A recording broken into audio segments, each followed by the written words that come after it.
అవిద్యలో చివరి అంశము అభినివేశం. మరణాన్ని గురించి విపరీతమైన భయం ఉన్నప్పుడు అది మనిషిని మాయా వలయంలో చిక్కుకునేలా చేస్తుంది. పుట్టిన ప్రతిదీ గిట్టక మానదు.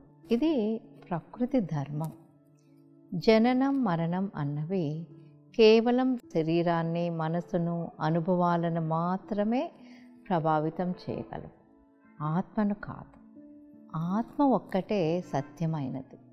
దానికి శరీరంపై మమకారం కానీ, మనసుతో అనుబంధం కానీ ఉండదు. ఆత్మ శాశ్వతమైనది. ఆత్మయే నిత్యమైనది.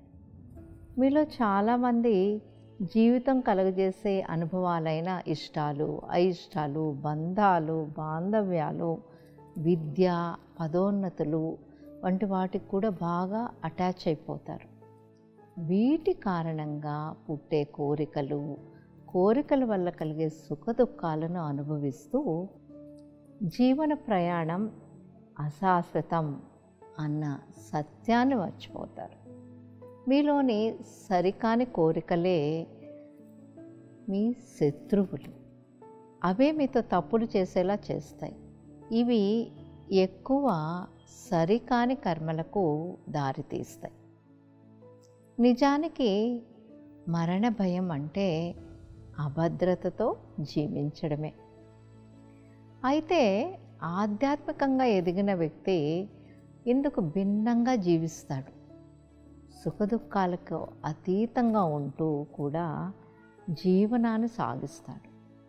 సాధన, ధర్మాచరణతో పాటు సేవకు కూడా తన జీవితాన్ని అంకితం చేస్తాడు. ఆధ్యాత్మిక వ్యక్తికి జీవితం పట్ల ఖచ్చితమైన అవగాహన ఉంటుంది. మరణాన్ని కూడా ఎంతో ఆనందంగా ఆహ్వానించి స్వీకరిస్తాడు. సుషుమ్న క్రియా యోగులంతా ఆత్మజ్ఞానంతో, సరైన అవగాహనతో తప్పక జీవిస్తారని నేను ఖచ్చితంగా చెప్పగలను. మంగళం, నిత్య శుభమంగళం.